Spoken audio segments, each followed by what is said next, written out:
Hey guys, tonight we will wander down a quiet back road where rice paddies mirror the last light, dragonflies knit silver stitches across the water, and a village loudspeaker crackles somewhere in the warm distance. You drift along with me as the dusk settles like a silk scarf, listening to sandals whisper on dust, a spoon ping against enamel, and the far-off chime of a buffalo bell. It's the Vietnamese countryside in 1980, green, fragrant, and unhurried, and you are about to be gently, gloriously lost. Tiny reality check. If you actually tried this with no map, no torch, and a storm flirting on the horizon, you probably wouldn't survive this with your socks dry. But our version is the soft focus bedtime kind. So before you get comfortable, take a moment to like the video and subscribe, but only if you genuinely enjoy what I do here. And I'd love to know where you are. Post your location and your local time in the comments so we can all feel how wide and cozy this little circle is. Now dim the lights, maybe turn on a fan for that soft background hum, and let's ease into tonight's journey together. You trudge along an ochre ribbon of road that loosens between the paddies like a thread from the day's hem. The sky drifts from mango to plum. A single bright planet tests the evening's wiring, flickers, then glows. The air tastes of pennywort and warm straw.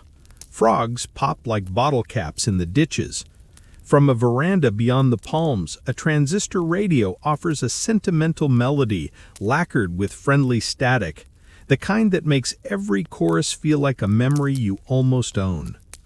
Up on a pole, the village loudspeaker clears its throat, murmurs about tomorrow's cooperative tasks and the chance of heavy rain. The words float as shape more than meaning, but you understand the cadence, a neighborhood tucking itself in. The road lifts to a narrow dike. Left, purple water hyacinth idles in slow green water. Right, the seedlings bristle in shining rows, each blade catching a sliver of the sky and returning it to you. Two children balance on an earthen wall, swinging bare heels and sharing a wedge of green guava dusted with chili salt. The braver one offers the other half. You accept with both hands because it feels respectful, and the tart crunch wakes your mouth the way a kind teacher wakes a daydreaming class. You mime a theatrical bow, they giggle behind their palms, and the world grows 3 sizes kinder. The dike slides into bamboo. Hollow stems knock softly like porcelain cups in a traveling trunk. The light turns underwater and cool. Your breathing slows to match the rhythm of leaves trading secrets. A dragonfly rides your slipstream, overtakes you, then hovers to check your posture. You straighten because tonight you are judged by dragonflies, and they are fair but exacting. Somewhere nearby, a buffalo sighs as if the field has told the same joke for 50 years and still expects applause. You grin, and the sound of your grin is the creak of a cart somewhere ahead. A simple bridge presents itself, 2 planks over a sleepy canal that feeds the paddies. You test one board, then the other, feeling their hollow complaint through your soles. Your reflection loosens and regathers as small ripples move on. On the far bank, an old woman in a starry blouse draws a bucket from a stone-ringed well. She measures your city shoes with a look that is half scold, half shelter. Lak dung a, lost, are you? You nod, adding a sheepish smile that needs no translation. She tilts her chin toward the west, consults the sky the way sailors consult a chart, and draws a map in the air. This footpath, that coconut tree, a big road, then the smell of the river. You repeat the gestures like a student. She approves with a breath that might be a laugh, presses your palm with a slice of steamed cassava wrapped in banana leaf, and says, "DD, go on." Back on the path, the world ripens to indigo. Fireflies begin their quality control routine, flick, vanish, flick, as if testing 1,000 tiny lanterns before a festival. An egret lifts with a crinkled paper sound and glides into the part of the sky keeping a little daylight for emergencies. You think of the city you left, neons stacked like playing cards, engines practicing impatience, and it turns unreal, like someone else's noisy dream you woke up from without trying. Here, the loudest debate is between a rooster and the dark is patient enough to let the rooster finish. The big road is still packed earth, but broader, combed with bicycle tracks in overlapping braids. At its elbow, a small altar nestles beneath a Bodhi tree. On the cement shelf, 2 cups of tea, a pinch of salt on a saucer, a marigold bent under its own gold.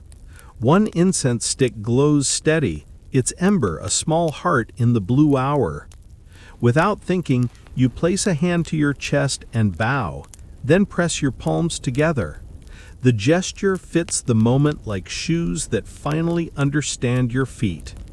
You don't ask for much, only safe passage, only a clear path, only the ordinary blessing of arriving where you need to be. Houses appear, simple and breathing light through slatted shutters. A dog barks once, decides you are not a plot twist, and collapses with a theatrical sigh. From a doorway, a woman counts softly, Mot Hai Ba, braiding a little girl's hair while the radio noodle soups a tune through the warm air. Somewhere to your left, the canal folds along the bank with the patient motions of someone smoothing a blanket. You pass a fence patched with bicycle spokes and a practice kite ribbed with split bamboo, waiting for a breeze and a child to remember it. You are still lost, yes, but the word loosens.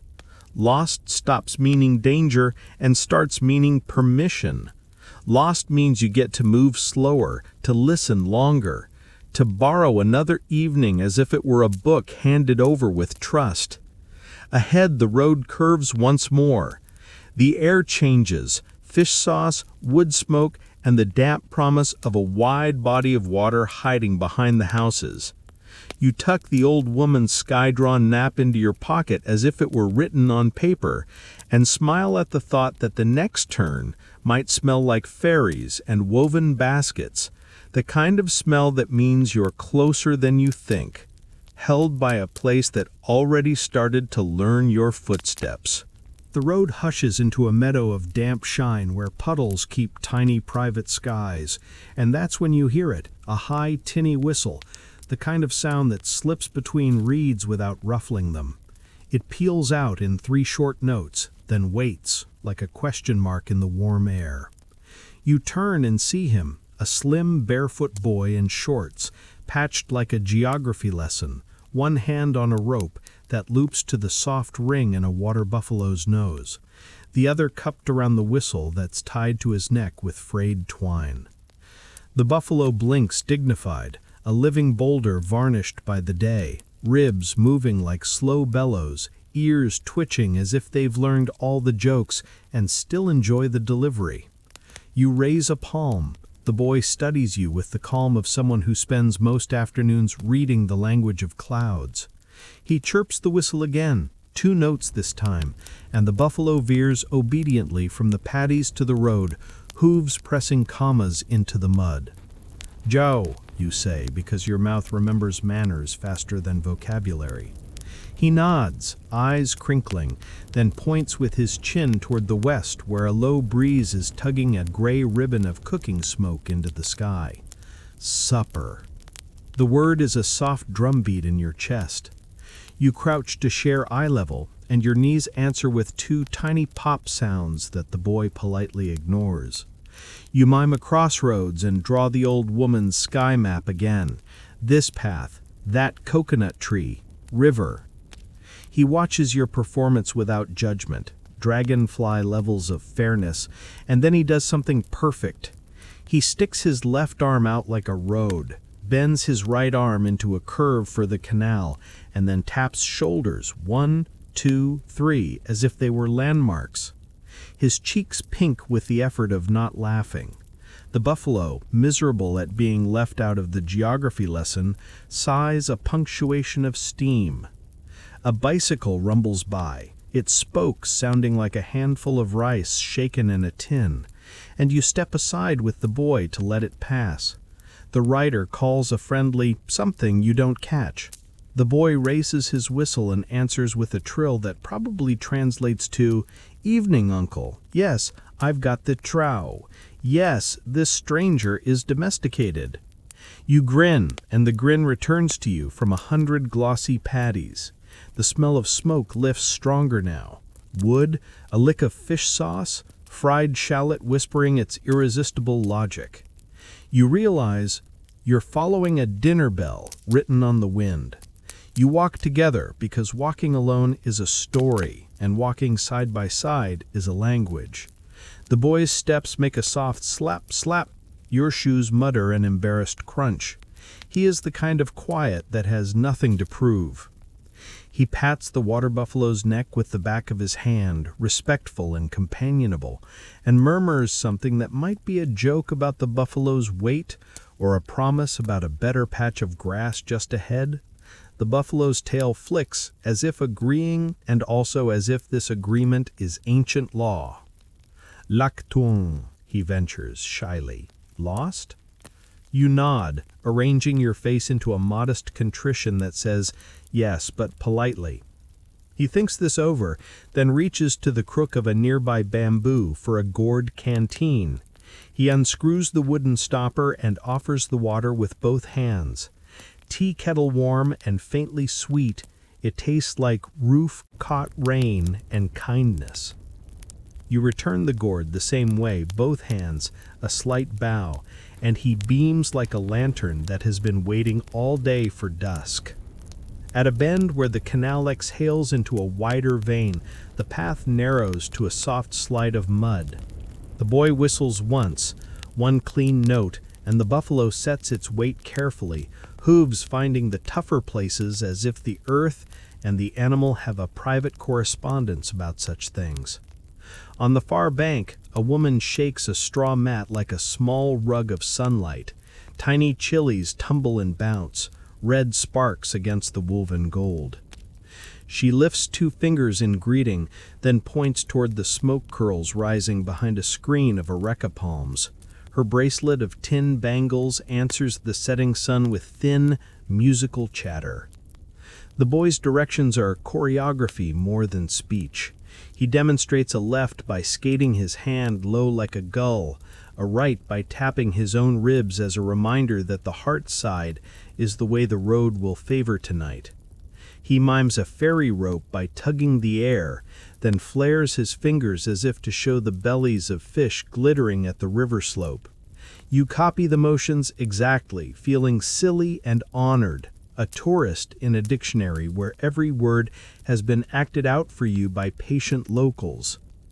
The buffalo, retired from grammar school, smears its nose against your sleeve, leaving a polite draft of river on you, a signature in scent. You scratch the place between its horns where the fur swirls. Its eyelids droop in bliss, and for a moment you are deputized into the old quiet order of field and beast and boy.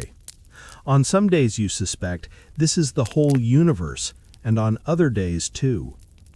Wind freshens. In the far distance, thunder purls like someone rolling heavy barrels along a wooden floor. The boy glances up, measuring gray with professional eyes. He taps the buffalo's flank, then points to the sky's seam and holds up 2 fingers, maybe 2 hours. You mirror the gesture back, and he nods, satisfied with your weather literacy. You crest a small rise and see it ahead, the first honest ribbon of supper smoke unwrapping itself from the cluster of houses near the water. The air under it is denser, peppered with the friendly chaos of ladles knocking, dogs offering opinions, a baby wailing once and then reconsidering. You can almost taste roasted rice crackers kissed with char, the sweet starch of cassava warmed with coconut scrapings, a whisper of lemongrass that turns the evening tender. At the rise's foot, the boy stops where the path splits, one vein to the fields and one toward the cluster of houses, and beyond them, the bigger dark where the river keeps its thoughts. He points you to the smoke, to the areca palms, and then draws a quick map in the dust with a twig, a square for the cooperative's shed, a crooked line for the slope, an X for the ferry landing. Next to the X he draws a small circle and shades it in, Ong Nam, the ferryman's nickname made of affection and years. He adds 3 dots like stepping stones, 1, 2, 3, houses past the banyan, then you turn. You touch your heart and then your forehead, a grateful salute you hope lands in the right culture. He laughs, not at you, but around you, wrapping the moment in gentleness. He raises the whistle and gives the buffalo a jaunty 2-note instruction. The animal, as if relieved to be back on familiar script, angles away toward the fields that are darkening to a green so deep it invents its own temperature. You watch them go, boy, rope, patient mountain, until their silhouettes fold into the rice like returning punctuation. Then you take the path he drew for you, and with each step, the smoke grows friendlier, the voices clearer, and somewhere ahead, out of sight, a rope creaks over old pulleys as a ferry noses the bank, testing the evening for crossings. The river introduces itself with a cool breath and a soft, grassy smell, a different sentence than the paddies speak. The bank slopes down in a dark comb of footprints toward a scuffed wooden raft pinned to shore by a thick rope that rises to an iron pulley and vanishes into the dusk. The rope gives a low, tarry groan now and then, like an old storyteller clearing his throat before the punchline. You slow because everyone here moves at a river pace, measured, polite, and informed by the knowledge that water is patient and has already won. Under the banyan, aunties bloom from the dim like a clump of cheerful mushrooms after rain. Conical hats, sleeves pushed to elbows, reed baskets lined with banana leaf and honorable purpose. One basket glitters with fish like wet coins. Another is a quiet mountain of morning glory vines. Another, slyly, keeps a rooster that offers an editorial cluck. A child in a too big shirt holds an enamel cup to catch the ferry's bell, one bright ding, as it's tapped against the railing by a man whose mustache could part rain. Ong Nam, someone murmurs, and the name fits the ferryman the way the river fits its bed, by long agreement. He sizes you in a glance that takes in your city shoes, your politely lost face, and the fact that you are trying not to step on anybody's future dinner. Kwa song ha. Crossing? You nod, and a dozen small kindnesses materialize before you can fumble a syllable. An auntie rotates you by your elbow to the safest plank. Another points at your shoelaces, and you tuck them away with the gravity of someone securing a treaty. The rooster eyes you like a customs official and decides your soul is mostly permissible. Nyetai now, Ong Nam calls as people begin to board. Gentle hands, and the raft takes on weight as neatly as a ledger takes on numbers. You step onto the ferry and feel the boards answer, not quite steady, not quite unsteady, more like a reminder that balance is a conversation. The river touches the hull in soft syllables. Kids practice tiny bravery at the edge. Mothers expand their arms into awnings without looking. An auntie hands you her second basket, the one with the cassava and a tucked paper cone of salt and chili. You accept with both hands, because tonight, both hands is the grammar that keeps sentences from falling into the water. Rope, hand, body, Ong Nam leans his weight, and the raft lets go of land the way a house exhales when guests leave. The rope rasps through the pulley, and the ferry noses out into the slow current. Water hyacinth brushes past like sleepy commas. A thin moon trades reflections with the ripple and pretends to be many. Someone behind you begins the evening version of gossip, quiet, practical, more calendar than scandal. Tem duong jikon ba, only 3 sugar coupons left, and a chorus of understanding answers her. Another auntie, squinting at the sky's seam, predicts rain late, not now. Mưa coi bò đầy tám sam da, she smiles. The rain will politely wait for bath time to finish. A third woman fans her neck with an old coupon and jokes that paper has a second life as wind. They laughed the laugh of people inventing cool air out of thin kindness. You are not invisible. You are simply folded in. Ado denda, con? Where are you coming from? A voice asks, warm and unthreatening. You offer the nearest believable direction, down the road with the Bodhi tree and the altar, and a dozen heads nod as if you have said something wise. Someone presses a rice cracker into your free hand. Ancha ambung, eat to warm your belly, which is also an instruction to belong. The rooster decides to practice stage presence. It steps from its basket to the ferry deck and strikes a thoughtful pose near your shoe. A child gasps. You interpret the gasp as a request for competence and scoop the bird gently back, hands under wings, like offering a formal gift. The rooster, surprised by your diplomacy, submits. The aunties cheer softly, palms clapping on their own wrists to keep the applause local. Your physics teacher, wherever they are, approves of your center of mass instincts. From the far bank comes the clink of a ladle on a pot, the civilized percussion of dinner being taken seriously. You catch a glimpse of a little shrine tucked into the roots of a river almond, 2 teacups, a stub of incense, an orange cut equatorially and looking pleased with itself. The world here is stitched by small, deliberate offerings, the kind that hold a day together without complaint. I might hope tak? Tomorrow cooperative meeting, a man says, and the word so floats after it like a page turned by a slow fan, the ledger. A woman wonders aloud if Mr. Quee remembered to bring it home last time. Another says he always ties twine around it like a belt, as if the pages might run away. Weit saw der. Someone adds, he writes beautiful numbers, and you can hear the affection reserved for people who make order look like care.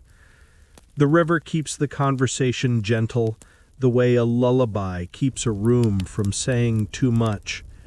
You make a small mental note of the word ledger, the way travelers keep a pocket of tokens they might need later. Halfway across, the current shoulders the raft, and everyone leans, without talking, the choreography of longtime neighbors who have crossed 1,000 times with cabbage, nails, rumors, and faith. You lean too, and your lean is accepted. No fanfare, just room made. The rope hums against its iron throat.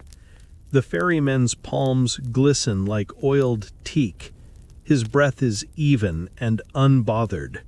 Benkia kako he tosses over. The monkey bridge is over there. tilting his chin toward a darker thread where the bank breaks into a side canal. Di qua letoi bencha. Cross it and you'll reach the market landing. A teenager near the prow grins at you. Zumo cha chaknya, he says, hold your hat tight, and mimes a dramatic gust. His friends snicker softly, fireflies with opinions. The prow kisses mud. The rope stutters to a halt. A plank slaps the bank and becomes a bridge that mothers test, then bless with their feet. Disembarking is a waltz of baskets changing hands. You are handed a parcel of green bananas to pass down, a coil of net. The rooster, again, who now trusts your HR policies. Each thank you is quick and twinkling. Gamong, Roy, Kewa? Tidy hands, good job. City visitor who can carry weight without making it about a story. You fumble for coins, but Ong Nam waves you off with a knuckly smile. My mot kwa nu ucha. Pay next time, he says, which is country for welcome. An auntie tucks 2 coins into his palm anyway and winks at you. Deda bakla, let him handle it, which is country for we already did. You bow your thanks to the entire riverbank because it feels correct to thank everything. Up the slope, the path divides. To the left, the main road climbs under areca palms. To the right, a narrower thread slides along a fringe of hyacinth toward where the teen's chin pointed, the Kohi, the ferryman, mentioned. Kwako, nye nyin suong nuk cha yui, an auntie advises. Look down at the water for fun, meaning the view is pretty, not test your fear on a balance beam. She presses a small paper twist of salt and chili into your palm, insurance against the damp. The rooster, dismissed, resumes his portfolio. You wave, and the wave is returned by many hands, the kind that know how to send a person safely along, fingers open, wrists loose, warmth carried on the last light. Behind you, the ferry sighs, rope rumbles, and the raft resets its shoulders for the trip back. Ahead, the path slims to a buttery scrap of earth, and above it, strung between 2 banks like a laugh the river forgot to reel in, a bamboo bridge waits, a narrow rib cage of the evening, shining with a thin varnish of dew. The bridge is a sentence written in bamboo, each calm a syllable smoothed by seasons, the handrail no wider than a wrist and flexing like a live thought. You pause at the lip where earth becomes air and tell your ankles, very kindly, to be team players tonight. The canal beneath has glassed itself over with dusk. Water hyacinth idles along like green rafts carrying passengers who don't gossip. A bullfrog announces that he's in charge of acoustics. You breathe once, remember how the ferryman said, call key with a grin, monkey bridge, and decide to be at least temporarily simian. A giggle breezes in from the shadows. 2 teens coast out of the blue hour as if untied from it. One with a straw fan tucked into the waistband of his shorts, the other with her hair in a quick, high knot, both in faded shirts that smell faintly of smoke and river. Debonem you, the girl offers. Let us steady you. She's already halfway onto the bridge, testing it with the confidence of someone who has crossed this spine in rain, wind, and hilarity. The boy steps behind you, casual as a guardian spirit. Dichum toy again, he says, go slow, like he's reminding you to enjoy a dessert. The first step is an agreement, the second a trust fall caught by physics. The bamboo creaks in a friendly key. Your left foot consults your right for policy, then both proceed. The girl takes your free hand and slots it over the handrail, adjusting your grip like a teacher correcting chalk posture. Din sa, ding nin chun, she murmurs.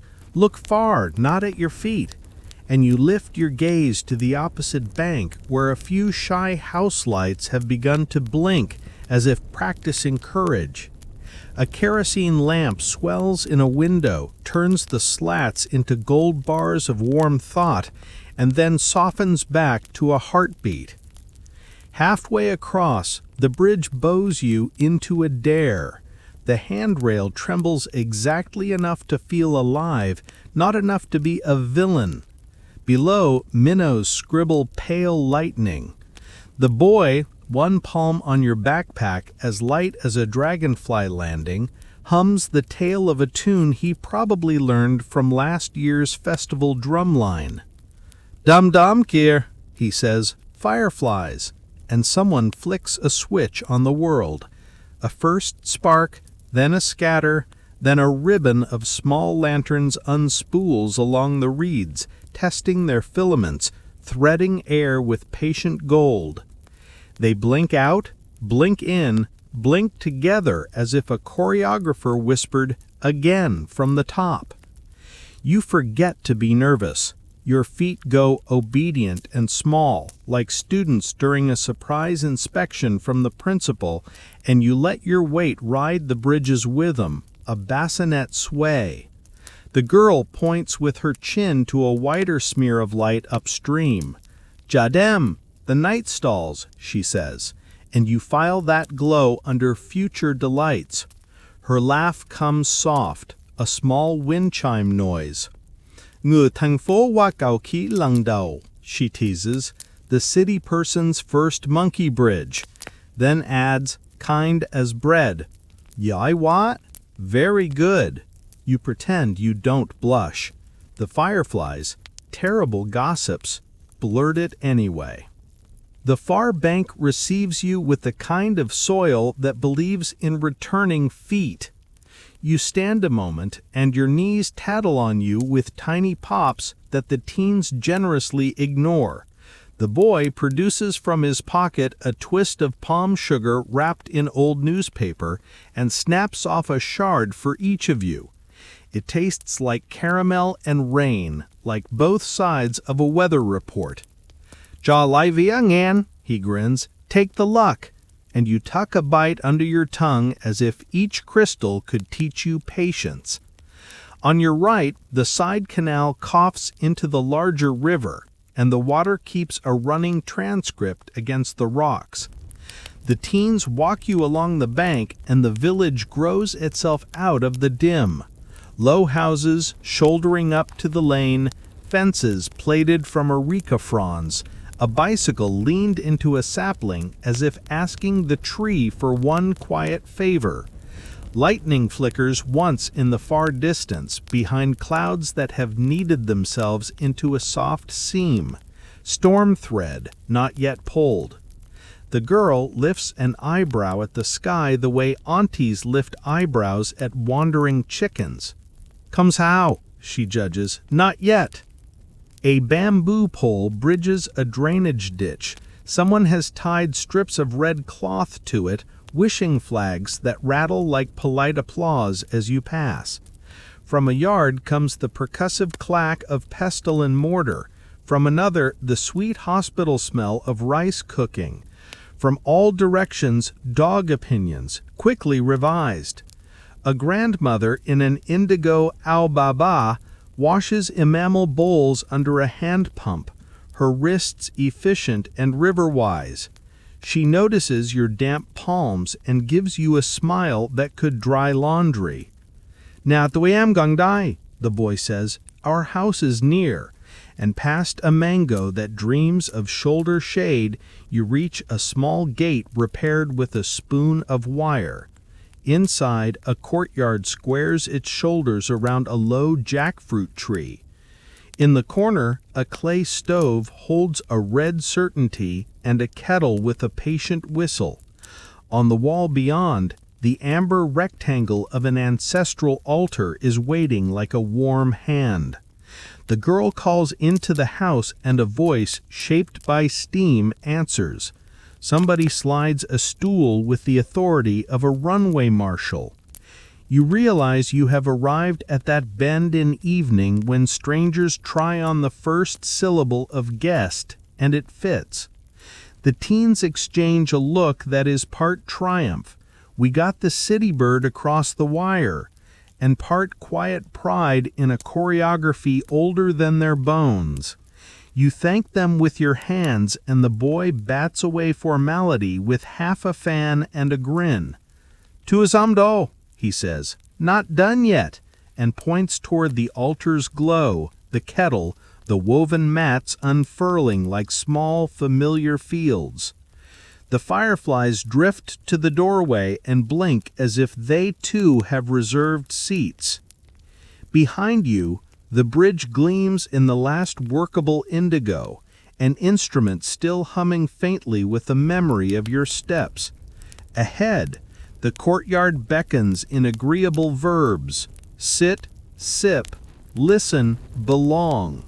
A wind lifts that smells of lime leaves in the respectful memory of rain, and a small cat, striped like the road's better decisions, threads your ankles as if confirming that you are in fact house-trained. The girl gestures to the threshold with the lilting ceremony of someone showing a friend where the story turns a page. You cross it, lighter than you arrived, carrying in your walk the echo of bamboo and firefly, and find the kettle beginning to murmur the good news that arrivals deserve. You step over the threshold, and the courtyard gathers you like a shirt drying on a line, soft, sun-warmed, and smelling faintly of smoke and green. The clay stove by the wall is a small red planet with a kettle crowned upon it, breathing silver ribbons that curl and disappear as if learning patience. A grandmother appears from the doorway with the same quiet authority as the moon rising from a cloud. Indigo al-baba, hair neatly coiled, eyes that have seen 1,000 evenings arranged and still find room to be pleased by this one. She studies you as if you were a new tool that might prove useful, then smiles until the lines at her eyes become tiny ladders you could climb. "Faunya choy, come in," she says, already reaching for a low stool and tapping it into the spot where the breeze is best. The teens, your bridge guardians, stow your awkward sittiness without fuss. The girl disappears and reappears with a shallow basin. "Ruatai, wash your hands," she suggests, tipping the hand pump. The water runs cool, tasting of tin and afternoon. You make a small ceremony of soap and gratitude, and the grandmother nods, satisfied that your manners were raised by someone who liked you. Near the far wall, the ancestral altar glows with a careful amber. 2 black and white portraits consider the room, a man with poet's eyebrows and a woman whose mouth carries a smile she probably deployed sparingly and to excellent effect. Plates hold fruit with the tidy look of things set out just so. Star fruit like green lanterns, a small pile of longans, a square of sticky rice beneath a saucered cup. A single joss stick burns, ember steady as a heartbeat. You remove your hat without thinking and step closer, palms pressed together. You bow once, small, and the grandmother's smile warms another 5 degrees. "Ciao amba." "Greet the ancestors," she murmurs on your behalf. It lands in the room like a soft yes. The kettle lifts to a low, possessive whistle. "Mine," it says, and the girl trundles it off the stove with practiced hands, folds a rag into the shape of a careful cloud, and pours tea into enamel cups that have chipped themselves into personality. The liquid is pale gold and smells like the idea of a hillside. She sets your cup on a woven coaster and nudges it a thumb-width closer, the universal sign for "please now." "My nook," she offers. You raise the cup with both hands because the evening has been teaching you grammar.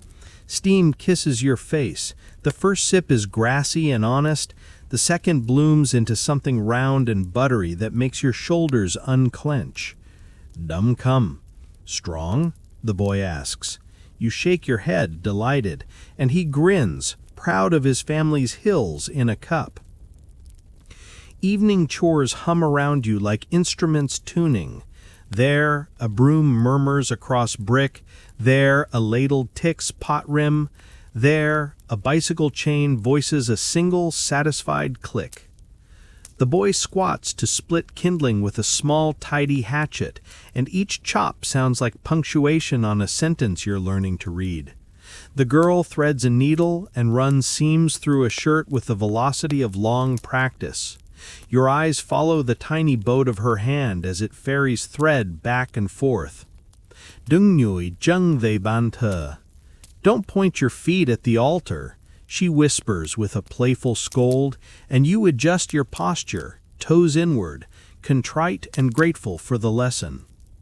Zoe, the grandmother approves, a whole paragraph in one word. On a side table, a bowl of rice sits rinsed and waiting, the grains plumped and shy.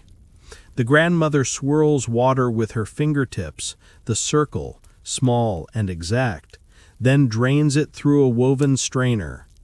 She clucks a satisfied metric under her breath. Nuk valgao de tuike. Keep the rinse water for the plants, she tells you, and pours it into a clay jar near a spiky pineapple crown growing in a pot.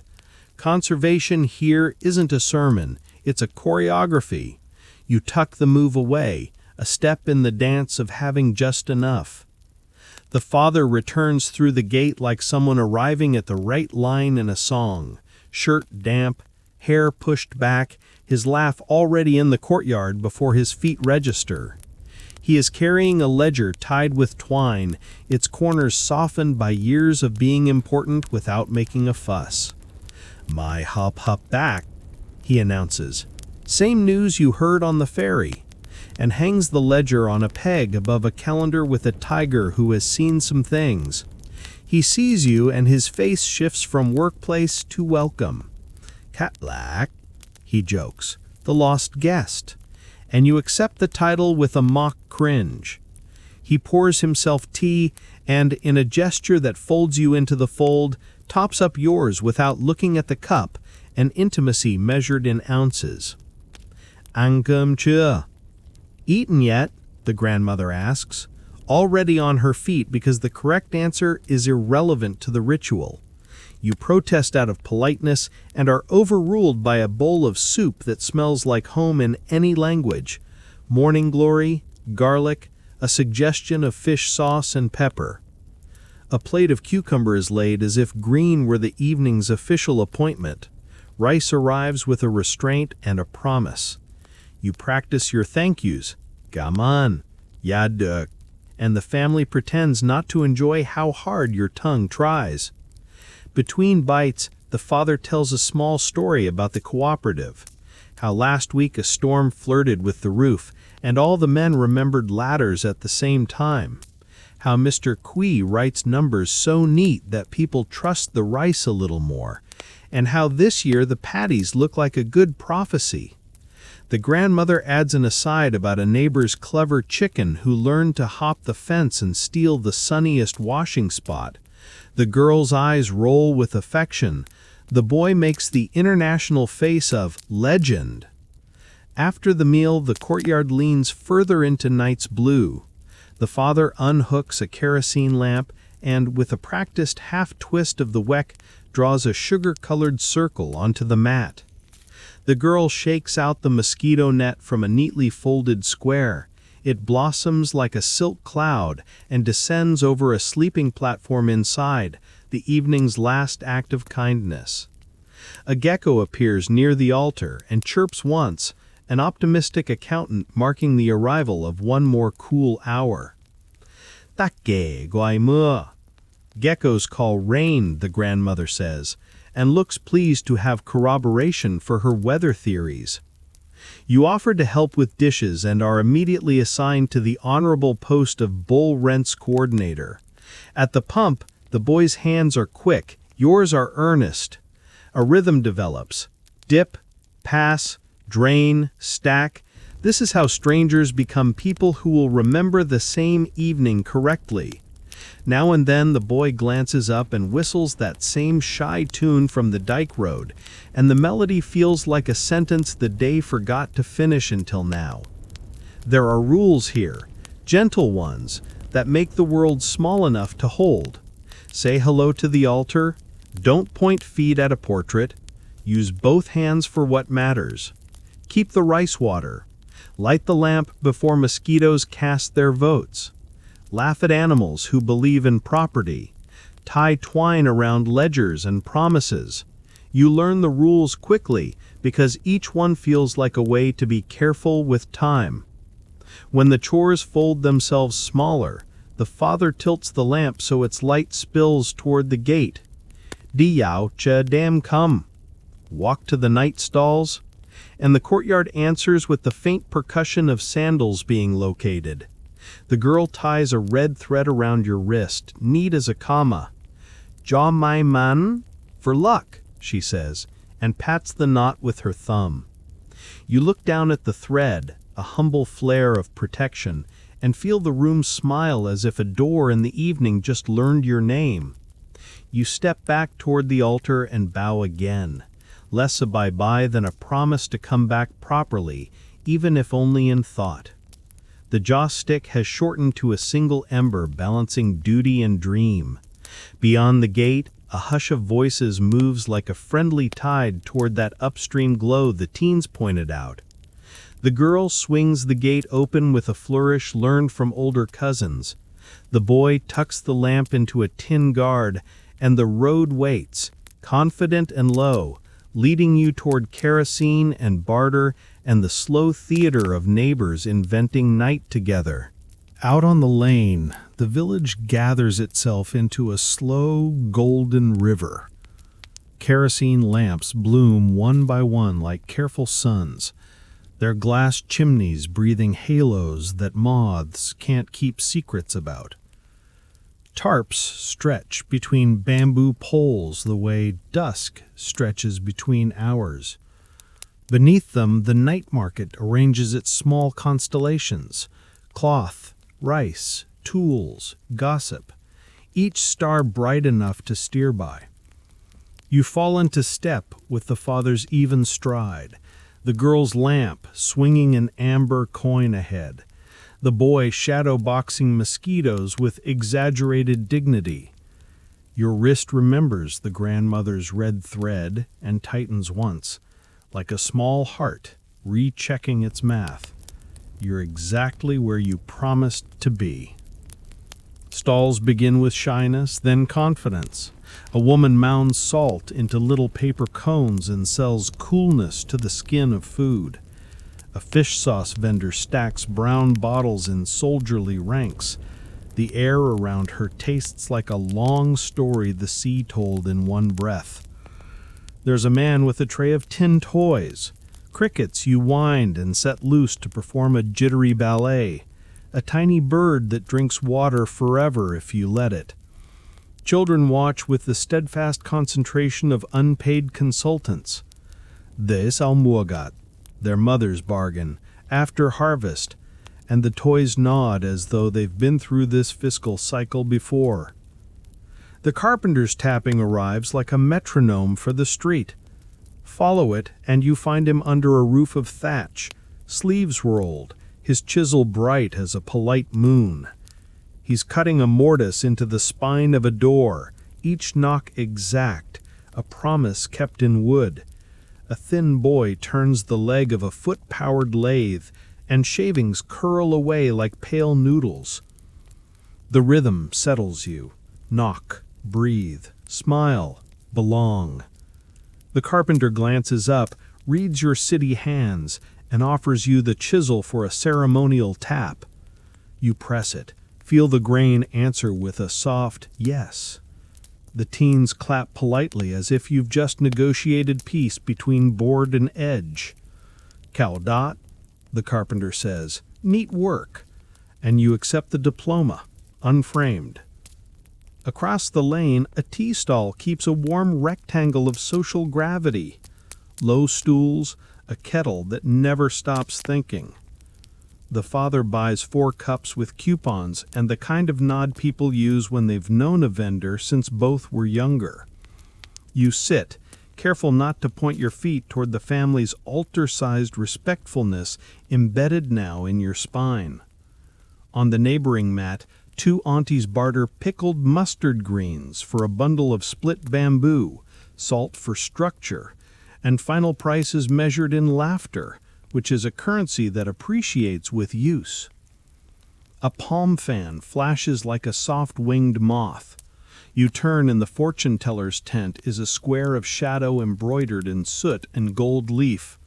She's younger than you expected, or older, depending which lamp you use. Her hair is clipped back with a tortoiseshell comb. Her eyes keep their own ledger of weather and footsteps. She pats a mat, and you fold down, palms already thinking ahead to the grammar of both hands. The fan moves. Dong di sa, she murmurs. Path goes far, tracing your lifeline like a thin canal. Nuk, she adds, not spooky, just practical. The river's been the evening's co-author. Her thumb finds the red thread and hums approval. Se lak zoi se gap, she says, the sentence balanced like a bamboo yoke. She pauses over a tiny fork where a line splits like runoff at a dike stone. Ga thu thất lạc, ma hỏa ra, cất cho khỏi ướt. Something will go missing, but only because someone saved it from getting wet. She laughs at herself, fan flicking. Nói chơi vậy thôi, just joking. Yet the words tuck themselves into your pocket like a shy coin. Back on the lane, a cassava griddle hisses softly. The smell, toasty, creamy, slightly sweet, walks over on its own 2 feet and negotiates your next decision.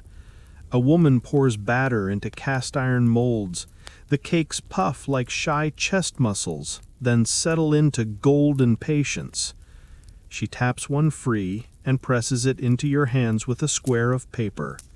Andikon, eat child, and the warmth travels into your fingers, up the arm, straight to the place in your chest that keeps a list of reasons to trust strangers. You blow, bite, and the cassava gives you country generosity in edible form. Firm edges, tender core, a crust that crackles like agreeable rain on thatch. You offer to pay, and the father has already slipped coupons across. The seller, satisfied with the choreography, tucks an extra mini cake next to the first. Jia dung sa, for the long road. A boy announces lottery numbers from a hand-painted board. Nobody looks like they expect to win, which is perhaps why they do in the ways that count. Near him, a man polishes a radio the size of a loaf, coaxes it to life, and tonight catches a thread of weather report. Mua, the voice confides, exactly as the auntie on the ferry predicted. Mods attend the announcement with furious professionalism. The teens look to the sky's seam and then to each other, the silent agreement of people who know which roofs need tying and which eaves pretend to be stout. You pass a stall of needles and thread where the girl buys a thin spool the color of river clay. Ga này đỡ thấy mối? This size hides the stitches, she says, and the seller throws in 2 buttons that don't match but belong anyway. The boy bargains for a whistle reed from a man who carves them between sips of tea. The new reed finds the old whistle, he tries it, and the note arrives clear and pleased, like a small bird checking back in after a good day. Someone chews betel and offers you a quid with the generosity of a shared umbrella. You weigh the romance against your teeth's public relations strategy and demur with a grin. The auntie laughs, fans her mouth, taps your red thread with her fingertip and says, Hoi kan chao, vu gazai da lemai. No betel needed, the red thread is luck enough. At the lane's elbow, a cloth seller displays bolts of printed cotton that remember flowers before they were inventions. The grandmother fingers an indigo piece and sighs as though she's rewound a season. She bargains lightly. The final measure is a seamstress's promise to hem it tomorrow after the cooperative meeting. Mang so Italian? Bring the ledger, the seamstress calls to the father, and he answers with a palm raised, twine a round ledger as reliable as a sunrise. The market moves on its soft rails. A bucket squeak, a joke that migrates 3 stalls, a sudden dog truce, the small hush that happens right before a kettle boils. You're not shopping so much as being shopped by the night, placed gently into its basket of moments. Each face you meet has the glow of kerosene on the curve of cheek or brow. Each voice arrives feathered by static and kindness. By the time you loop back toward the lane home, the lamps have turned the market into a constellation you can now name. You can point to the carpenter's star, the fortune-teller's fan, the radio's weather line, the cassava sun. Your hands remember heat, your mouth remembers the sweet earth of tuber, your pocket carries a button that doesn't match anything you own and will, therefore, match everything. The father shifts the lamp, the boy trills his new reed with showroom pride, the girl tucks the thread into her sleeve.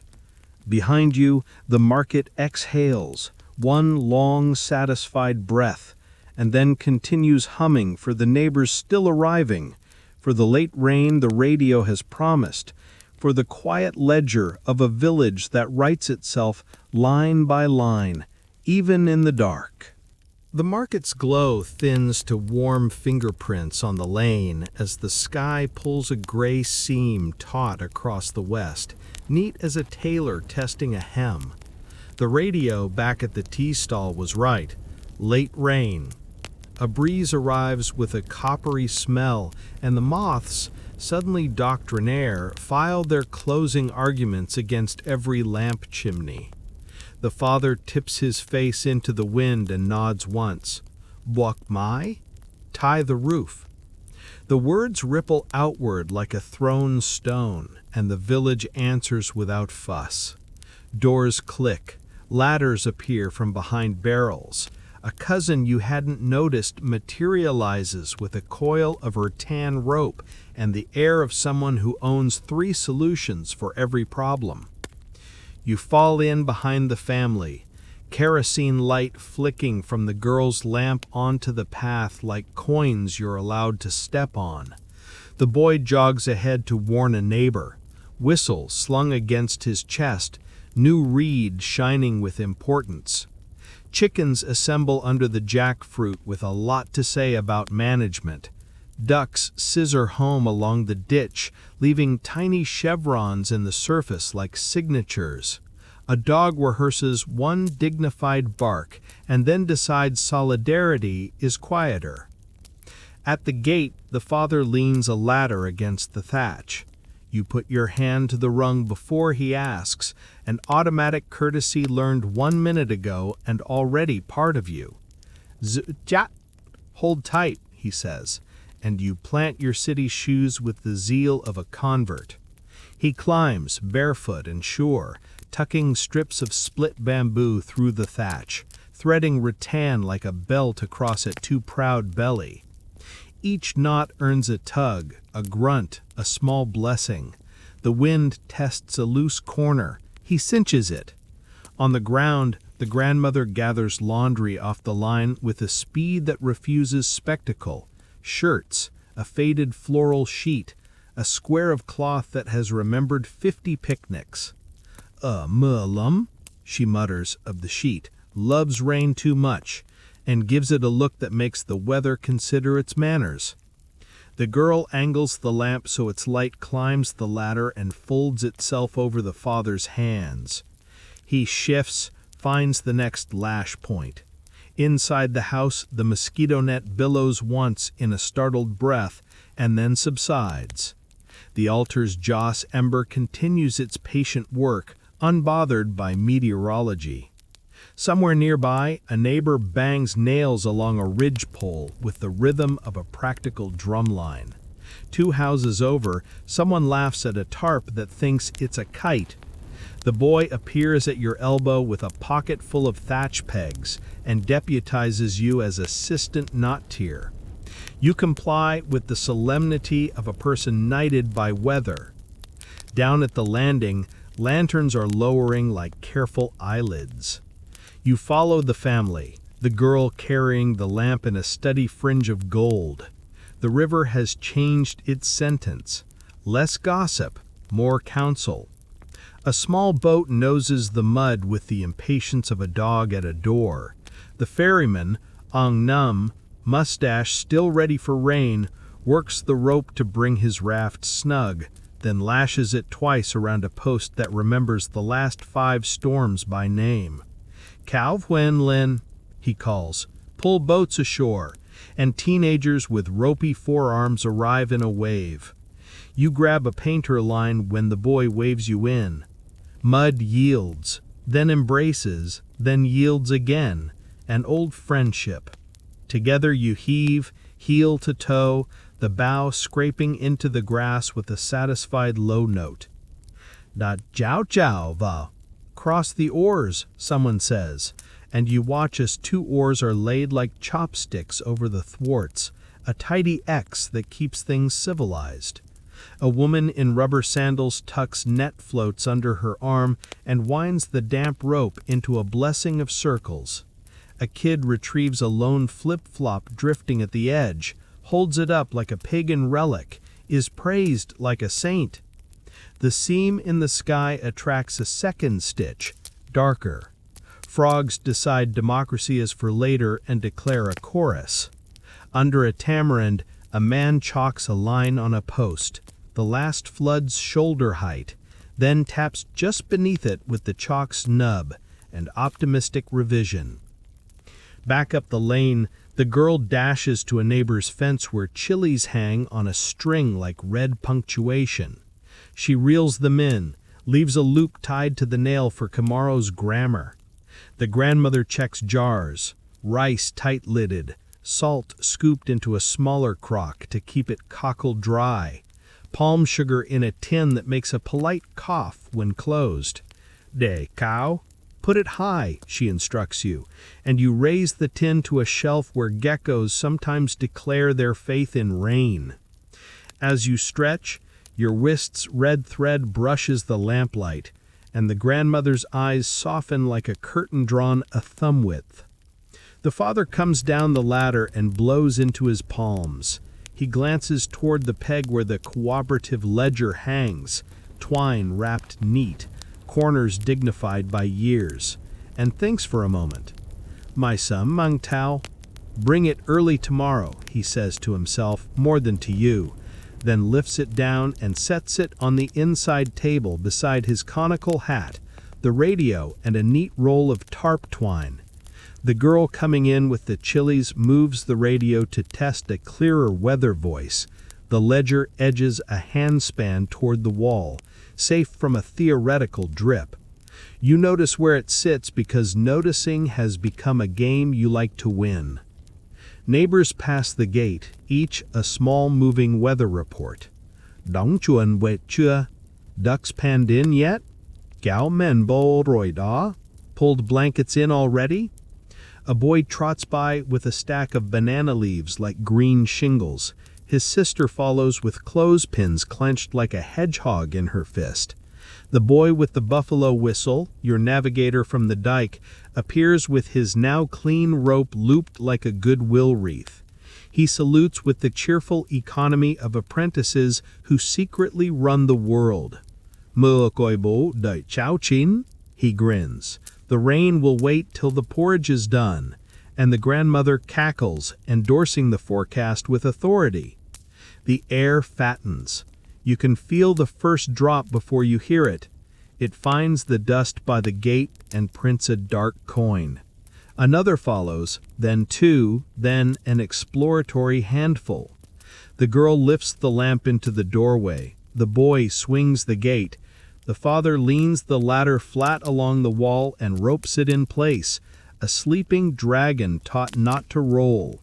Inside, someone tucks bowls one into another like folded geese.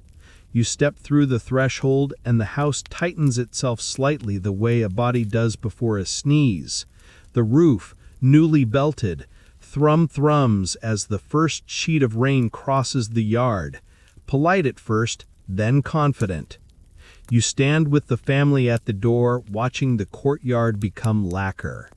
The jackfruit drops fat, cool notes into the gathering shine. At the far end of the lane, a lamp goes out and another is born. Radios trade weathers and lullabies. The father checks the ledger once more with his eyes. The grandmother touches the red thread on your wrist as if to remind it of its job. The teens invent a game of counting seconds between lightning and thunder, assigning numbers to wishes. You count too, secretly, and wish for the ordinary magic that tomorrow promises.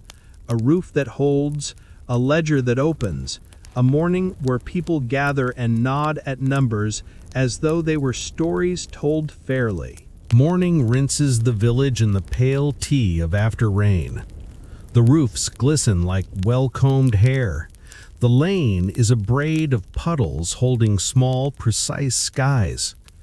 You walk with the family toward the cooperative, sandals whispering, conical hats chiming their soft geometry down the road. The air smells of wet thatch, green mango peel, and the first cook fires arguing gently with damp wood. The father carries his shoulder pole and the seriousness of a man who keeps columns tidy. The girl has the lamp, now cold, swinging at her side as if memory had a handle. The boy skip counts frogs for sport. The grandmother sends you off with steamed rice and banana leaf and a pointy directive for the sky. Đừng mưa nữa nghe. Don't rain. The sky considers her request. The cooperative is a lime-washed rectangle with a face like an honest ledger. 2 windows, 1 door, a chalkboard. Inside, sacks of paddy line the wall. A scale yawns in metal.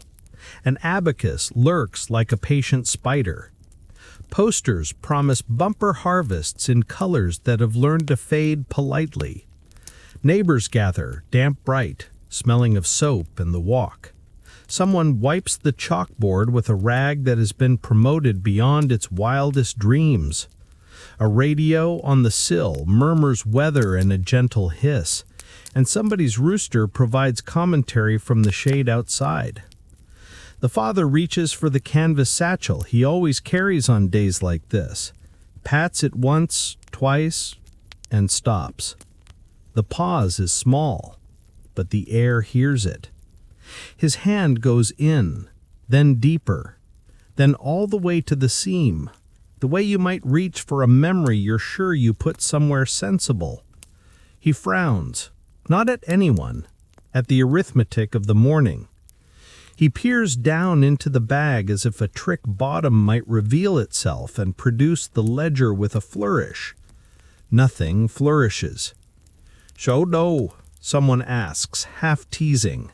"Where's the ledger?" The father breathes out too slowly for a joke. "Để ten ban tối qua. Left it on the table last night." Eyes move. Not many, not long. The word Katla sidles into the room and leans against a pillar as if it has a right to be there. The stranger. No one says it to your face. This is not that kind of village. But suspicion is a moth. It tests every lamp it finds. The girl draws herself taller without standing up, an older sister shield in an instant. The boy looks offended on behalf of facts everywhere. The grandmother isn't here to scold the weather, so she scolds it in absentia from your wrist. The red thread tightens as if considering legal action. Để con chạy về quay. Let me run back and check. And the father nods, distracted eyes still arguing with the bag. You go with the boy because your feet volunteer before your dignity can get nervous. Back along the lane, the village looks the same and also like a place where something crucial has been moved one wooden spoon to the left. The house receives you with its rinsed courtyard, its jackfruit ticking with cool drips, its altar steady, its mosquito net asleep. Inside, the table by the radio holds 3 clues and no explanations. A faint wet ring where a cup sat too long, a pebble of dried mud like the punctuation of a careful foot, a short fiber of twine curled like a question mark near the table's edge. You both scan with the intensity of geckos eavesdropping on rain. The radio is an inch further from the wall than you remember from last night. The father had nudged it. Then the girl, testing reception, had nudged it again. Above, a thin line of damp discoloration on the thatch suggests a leak tried out its new voice at some hour after midnight. You pictured the ledger on this table, twine belted against mischief, taking the first shy drips on a corner. Someone would have moved it. Someone sensible. The fortune teller's line walks back into your head with bare feet. Có thứ thất lạc mà hóa ra cất cho khỏi ước. Something will go missing, only because someone saved it from getting wet. You are not spooked. You are organized. Mà có thấy sổ không? The boy calls toward the kitchen. Grandma, did you see the ledger?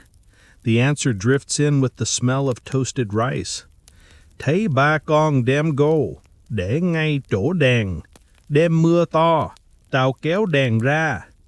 Saw your father bring it in. Put it by the lamp. Rain got loud. I pulled the lamp out. She appears in the doorway, hands damp, eyes already mapping possibilities. Duck ai guk lơn cao. Probably someone put it somewhere high.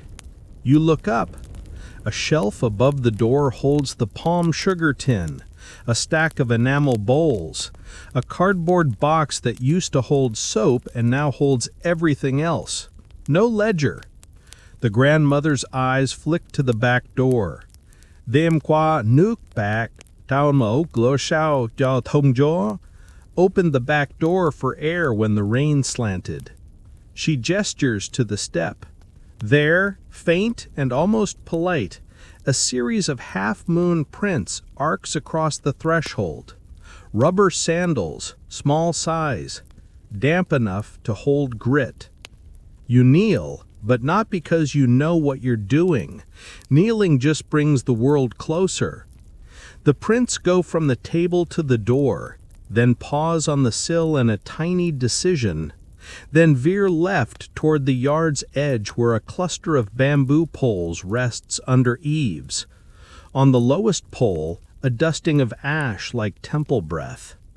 The boy sees it too and purses his mouth in thought. Chùa Tên Gò, Rum Tung Shum. The pagoda on the hill rang early, he says, unprompted, as if handing you a line in a play you didn't know you were in. He mimics the bell with his whistle, a soft, solitary note. You both retrace to the cooperative, carrying your small basket of not quite evidence, a twine curl, a mud comma, a theory about leaks. Inside, the room has grown a crease. People are still themselves, neighborly, occupied with sacks and scales, but an extra calculus moves behind their eyes. The father stands near the abacus like a man who keeps himself inside the margins.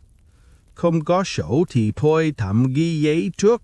Without the ledger, jot it on paper first, someone suggests, and the father nods, reaches for a stack of blank forms that have been waiting years to be important. He looks at you then, not accusing, not even worried at you, just including you in the weight of the day. The girl shifts a stool toward you with her foot, a quiet stay. An uncle you haven't met yet clears his throat. Đêm mưa, nhà này có khách. Rainy night, this house has a guest, he observes, and lets the observation do as much damage as it can. Another man shrugs it away. The shrug is a fence he offers you. Khách mà biết qua cầu khỉ, biết kéo thuyền, không lấy sổ đâu. A guest who crosses monkey bridges and helps pull boats doesn't take ledgers, he says. And the chuckle that follows lands like an umbrella over your head. You let the kindness sit. You don't try to hold it up. Your job, you decide, is to pay attention. The radio clears its throat, mentions showers inland, then forgets who it's talking to. A mosquito rehearses in your ear. You applaud it to the next room. You walk, casually, to the window and look at the sill. On the whitewash, a faint gray smear that is not river mud, too powdery, too fine. You rub it between finger and thumb and it vanishes in the way incense ash chooses to exist. The back of the sill shows a brighter arc, as if something rectangular grazed it on a hurried exit. Outside, at the corner where the lane turns up toward the goal, the little hill, you see it. A fresher patch of footprints that lost their shyness in the drier dust. Not heavy, not long stride, someone carrying weight close to the body, toes turned in slightly as if cautious. The prints point uphill. A bell rings once, not the brass ping of the ferry, but a rounder metal, farther, higher. Then again, a second note, patient and spare. The room pauses, listening with the care that villages practice in case a sound is news. The father follows your gaze to the open window, to the hill, to the line your eyes are drawing. He doesn't ask you to go. No one gives you orders here. But the boy is already at the door, rope coiled at his shoulder like a thought he means to use, and the girl has the good lamp in her hand before anyone remembers we're not at night. Dikai, the father says softly, go see, and turns back to the chalkboard where rice becomes handwriting until the ledger is found. Around you, suspicion bores of itself and wanders off to bother mosquitoes. You walk into the washed light, the bell still ringing like a small, insistent question, and follow the modest trail up the path that remembers every foot the village has ever trusted to it. You follow the damp half-moons where sandals have signed the road, a tidy arc of wet punctuation marching uphill. The lane narrows, trading fences for hedges, then hedges for wild ginger and low, laughing bamboo. Snails have written silver cursive across the dark leaves. A mina heckles you in two dialects, and then forgives you for not answering. The boy keeps pace at your elbow, rope looped at his shoulder like an idea he's not ready to spend. The girl carries the good lamp unlit, a small sun asleep in her hand. The bell calls again, round, honeyed, unhurried, and you feel it more than hear it, a warm coin in the chest. The pagoda rides the gall like a thought that found itself a roof, dragon-backed eaves, a courtyard swept to the color of old tea, lotus bowls that remember last night's rain as if it were a guest worth gossiping about. Incense skeins lie faint in the morning, a low fog that smells of sandalwood and apple peel. On the step up to the bell tower, a single stray print has dried to a neat crescent, smaller than the father's, bigger than the girl's, turned slightly inward as if the foot attached to it was thinking while it walked. Beside the bell rope hangs a breath of frayed twine, the same coarse twist the father ties around ledgers and promises. Chao Tai, the boy murmurs, and the abbot is already there, as if the bell rang him into the doorway. He is small like a well-packed bundle, his robe is the brown of rainy earth, his eyes are the shape of questions that don't need to catch you to have their answer. He studies your red thread, your city shoes, the sleeping lamp, the rope, the morning's careful worry. Đi tìm cái gì chưa mất? He says mildly, looking for a thing not yet lost, and the corners of his mouth fold upward as if amused at the way objects enjoy hiding in plain sight when water starts telling jokes. He gestures you into the shade and pours tea from a pot that has been teaching patience for 20 years. The cups are thick, the tea clean and shy. He sets a pinch bowl of salt beside lungan fruit and never once says, "Eat," but you do, because we are all easily hypnotized by hospitality. A novice appears, 11 perhaps, with hair that has never argued with a comb, carrying a wicker tray of dried joss sticks. His sandals, rubber, small, the kind that draw commas in mud, wait obediently at the threshold.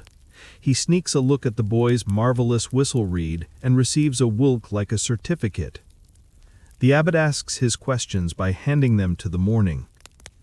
Đêm qua mưa đi đằng nào? Which way did the rain walk last night? He points at the rafters. Where soot runs dark and clean, water traveled. Where it's powder, wind only bragged. Zesa Z. What do papers fear? Not wind, not bells. Sa ut. The girl answers softly, fear wet. And he nods satisfied as if she had recited a tiny sutra. Vait nui tung zay lam sao? Then what does a person who loves paper do? He doesn't wait for you to guess.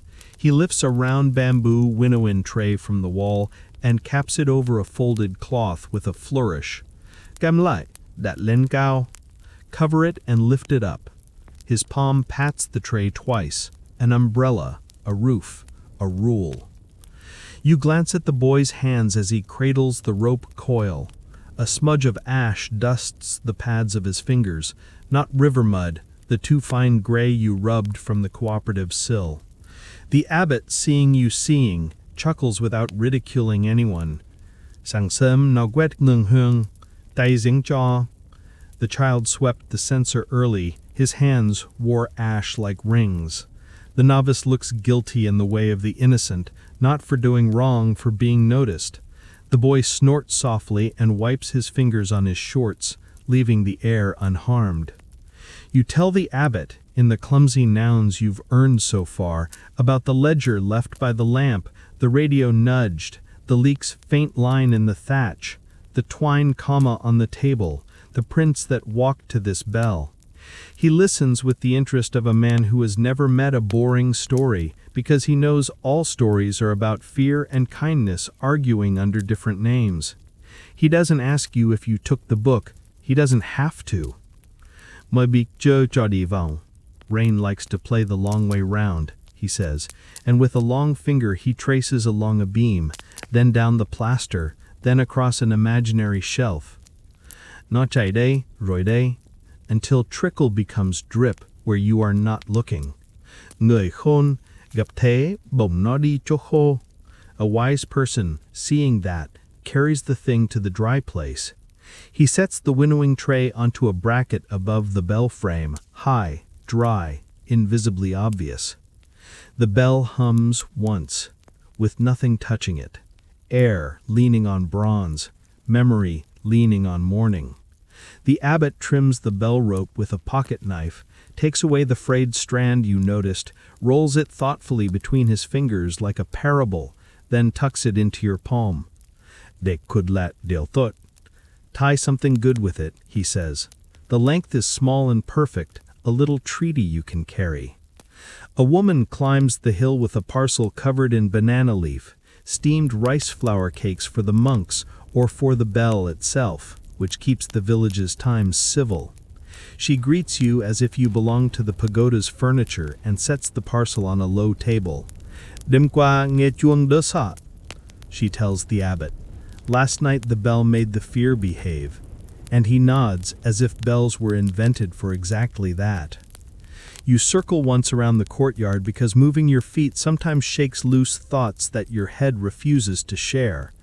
By the lotus bowls, a faint scatter of temple ash freckles the paving stones, the same powder you saw on the sill at the cooperative.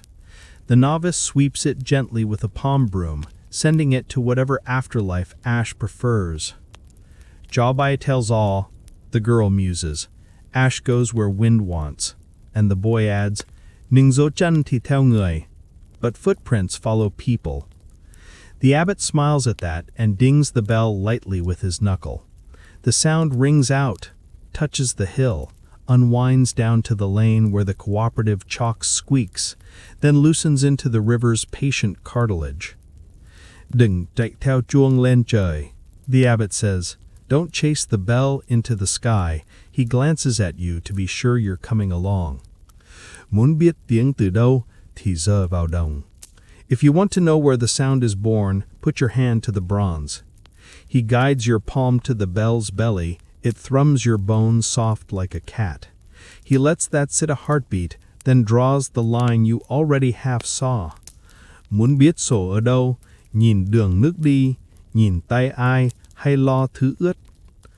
To know where the ledger is, watch the water's path and watch whose hands worry about wet things. His eyes kiss the boy's rope, the girl's lamp, your red thread, the grandmother invisible in the downhill kitchen. None of these are accusation, all of them are directions. It is only then you notice, tucked against a post at the bell tower's back, an upside-down enamel basin braced on 2 bricks, dry as a chapel, as if demonstrating the idea of shelter. The abbot follows your gaze and lifts the basin to show, underneath, a folded prayer sheet, a family diagnosis, a receipt clever enough to stay paper today. That juho, at the dry spot, he says, and returns the basin to its sermon. You bow, because there is nothing else to do with gratitude that wants to be polite. The abbot returns the bow as if you had handed him a clean towel and he was happy to use it. On your way down the steps, you look again at the dried crescent on the stone. The boy places his sandal next to it, and you see how the toes match, how the inward turn is a habit of someone who carries things carefully. He shrugs, already reddening. Đêm qua con chạy coi mưa có vô. Last night I ran to check if rain was coming in, then smaller. Kéo đèn ra, thấy ướt. Con bưng đi tìm chỗ khô. Pulled the lamp out, saw it was wet. I picked it up to find a dry spot. He looks at you, then away, as if asking permission to have done the right thing badly. You squeeze his shoulder with both hands. The lamp in the girl's grip winks at the sun. The bell lets go one more round syllable that nudges the day toward decent behavior. You turn downhill together, pockets holding twine and advice, eyes tuned now to the architecture of leaks, to the way roofs teach you to trace cause backward. The village waits below, bright in its clean hair, and somewhere in that rinsed geometry, a ledger is not lost, but only, if you listen the way the abbot taught you, put aside by a pair of worried, ashy hands in the driest place an 11-year-old could reach. By the time you step off the pagoda path, the sky has reheated its kettle. Light goes pearl gray. Palm fronds show their undersides like cautious fish.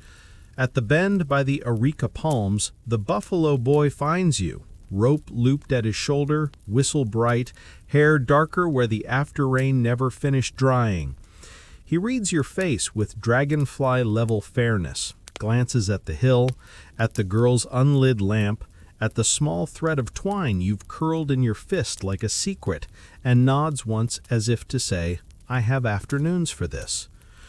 Lại mưa, he observes, rain again, and as if trained, the first drops test the dust with soft dark coins.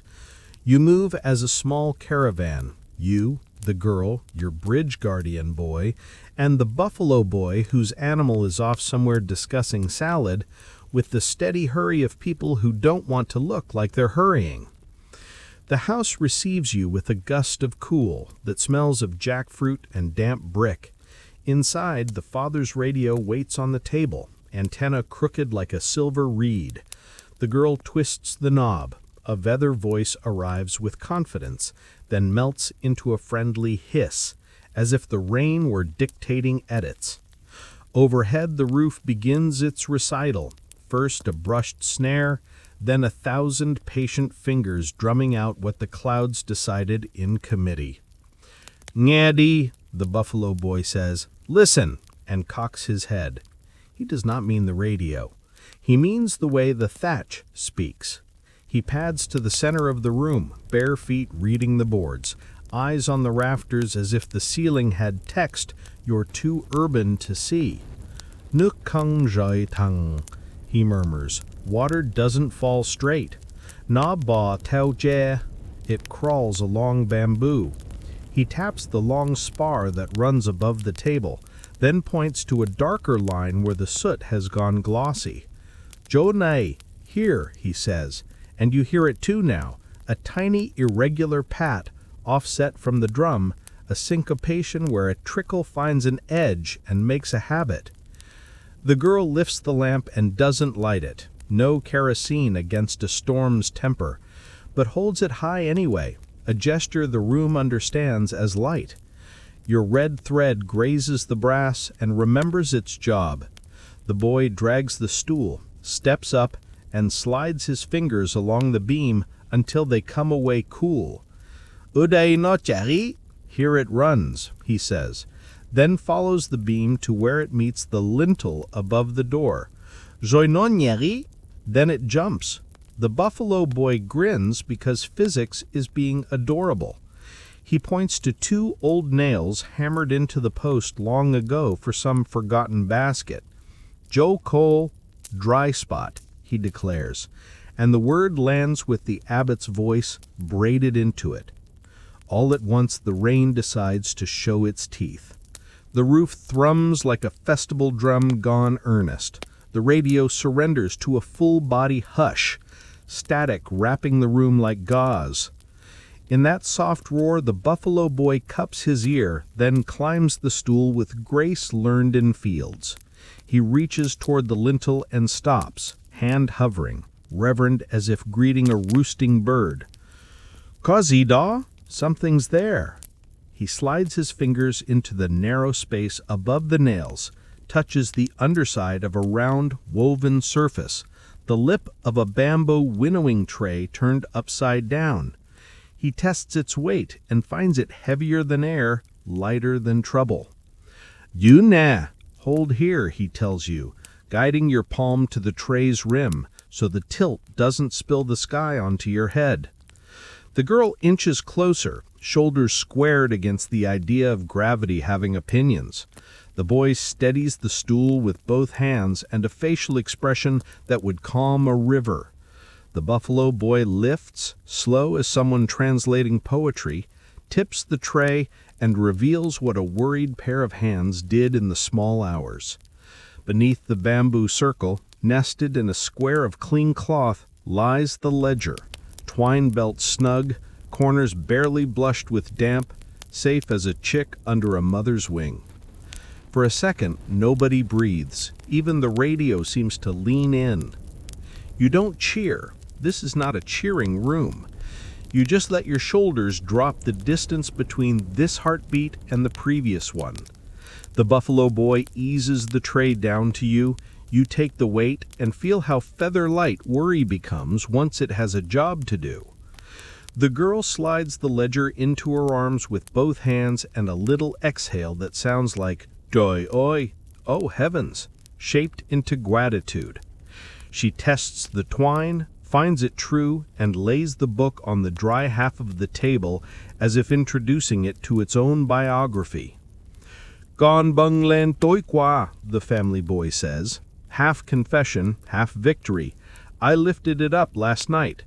"Pay oot a day," "Side getting wet here." He touches the glossy soot line. "Gon gim jo cow." "I looked for high ground." He glances at you, guilty only of caution, and you give him the solemn nod of an auditor who has discovered the ledger is fully compliant with the fortune-teller's prophecy. Outside, the storm finds a groove and rides it. The roof's hand drums and the radio's rainfall hiss blur into a single kind sound, the way applause blurs into ocean when a concert ends well. You tilt the winnowing tray against the wall to dry, and it makes a shy cluck like a polite chicken. The grandmother appears in the doorway, hair damp and disciplined, carrying a towel like a flag of truce. Her eyes drop to the ledger and rise to the boys. She reads the chapter without opening the book. "Yai," she says again. "Good," and flicks a thumbnail under the twine to test the knot. It holds with the small, satisfying resistance of a habit. "Dem poiling." "Bring it right away," the girl urges, already tying her scarf against the rain's overreach. The father's hat waits by the door, stubbornly conical. You wrap the ledger in the dry cloth and then, remembering the abbot's pantomime, cap the bundle with the winnowing tray like a portable roof. The buffalo boy admires the engineering. "Nu gakon gakon," like shielding a chick, he says, and if the ledger could peep, it would. You step into the courtyard's pewter, all of you moving as if the rain were an extra person you're trying not to jostle. The buffalo boy falls in beside you without asking for an assignment, one hand on the tray to keep the impromptu umbrella honest. The girl holds the lamp high. The boy scouts the puddles as if choosing the least opinionated stones. Your red thread slicks to your skin, a warm little oath. At the gate, the rope ladder sleeps against the wall, obedient. The lane is a string of mirrors. You walk bent just enough to keep the tray level, and the ledger rides between you like a small, dignified animal that has never asked for applause. By the time you reach the cooperative, the storm has lifted from fortissimo to mere insistence. Inside, voices hush and tilt toward you, curiosity stretching on tiptoe. The father turns from the chalkboard, chalk dust on his knuckles like frost, and in the moment before his face understands, you hold the tray a finger wider so he will see what solved the morning's arithmetic. He does. His breath leaves him like a door unlocked. "Ucho ho," you tell him, "in the dry place," and his laugh is one soft note that cancels 10 harder ones. The ledger lands on the table with no courtroom drama, opens its belts, and shows its neat ribs of numbers. The room, which had been rehearsing suspicion like a school play, forgets its lines and remembers its manners. Someone says, "Toi da noi joima," I told you so, but kindly. The radio recovers a weather sentence and pretends it never doubted you. The roof keeps drumming, pleased to have been helpful. And the buffalo boy, having accomplished an afternoon's worth of geometry and listening, wipes his forearms on his patched shorts and grins as if to say that in the countryside, even the leaks know how to point you toward the thing you were afraid you'd lost. Relief moves through the cooperative like a breeze you can see. Shoulders drop, mouths remember their favorite corners, and the chalk on the board suddenly writes straighter. The father runs a palm across the ledger's cover as if it were a child sleeping after a fever, then unties the twine with the same little tug you've watched him use on rope and reasons. Names become numbers, numbers become sacks, sacks become laughter. The uncle, who had been quietly incubating suspicion, gets sentenced to 3 cups of tea for penance, a ruling he accepts with a grin and a theatrical bow. "Veti tap dan," the seamstress claps. "Then light the lamps." It takes the room half a beat to understand her meaning. Then a dozen faces brighten with the memory of an interrupted plan. The harvest Thanksgiving, paused by rain and a vanished ledger, lifts its head like a kite catching the evening's first steady breeze. You spill into the lane with everyone else as if the whole village were a single kite string being paid out from an unseen hand. The girl's lamp wakes with a tidy bloom. The boy's whistle tries on a celebratory trill. The buffalo boy loops his rope over a peg and accepts a battlefield promotion to keeper of knots. Kerosene chimneys get polished with a twist of rag. Wicks are trimmed with the delicacy of eyebrow work. Aunties fold colored cellophane into lotus cups, and hide inside each one a coin and a crumb of wax, because even beauty appreciates a small dowry. Children ferry messages at a sprint because messages taste better when you run them. At the river, the world decides to be generous. The storm has combed the surface smooth. The banks exhale that clean, peppery after-rain breath that makes everyone feel newly laundered. Omnam has already stretched a line from the ferry post to a tamarind branch. He tosses you a loop. You catch it with the reflexes of someone who has been practicing all day at catching kindness. Gok day, jaw tup tup. Tie here, keep them low, he says, and you lace on the first lotus cup so its flame will paint its twin on the water. A second follows, and a third, until the rope sags with a necklace of small patient hearts. Music arrives the way rain did, softly, then all at once. Two teens trot out a drumpom, the rice drum with its middle cinched like a secret. One plays with a flat palm, the other answers on the opposite skin, and the sound walks the bank in warm socks. The carpenter produces a hollow bamboo clapper. The seamstress snaps thread from her wrist in time and laughs at herself for doing it. A boy unspools kite string and reveals the shape his father bent from bamboo that afternoon while the sky was practicing thunder. Its tiny flute, tied at the crest, waits like a bird considering a note. "Tade, let it go," the father says. Ledger closed now, hat pushed back, a man on holiday for the length of a song. You hold the spool while the boy jogs backward, paper belly puffing, tail arguing cheerfully with physics. The kite climbs into the village's clean hair and finds the seam where wind is stitched. The flute begins to speak, a thin, ancestral vowel that makes every neck along the bank tilt at the same angle. The girl nudges you with the lamp and whispers, "Nga yum ting lu ting." It sounds like ripe rice, and once you hear it, you can't unhear it.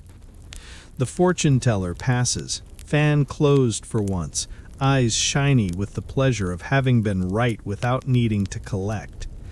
She taps your red thread with the spine of her fan and says, "Tai jua," see? Not scolding, just filing the evening where it belongs. The abbot appears too, walking with the practical grace of someone who always knows where the ground is, even in the dark. He accepts a lotus cup, breathes the smoke as if reading yesterday's weather in it, and pushes the little light into the current with two careful fingers. "Ja nuk nya hin," so the water remembers kindness, he murmurs. And the ferryman nods, his mustache approving this theology. Aunties queue to feed the river with their lanterns. Children squat to watch reflections right themselves and unright themselves.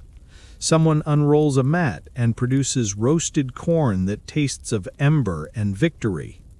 The boy who side-eyed you this morning shuffles over with a pinch of sesame salt and pours it into your palm like an apology he's proud to make.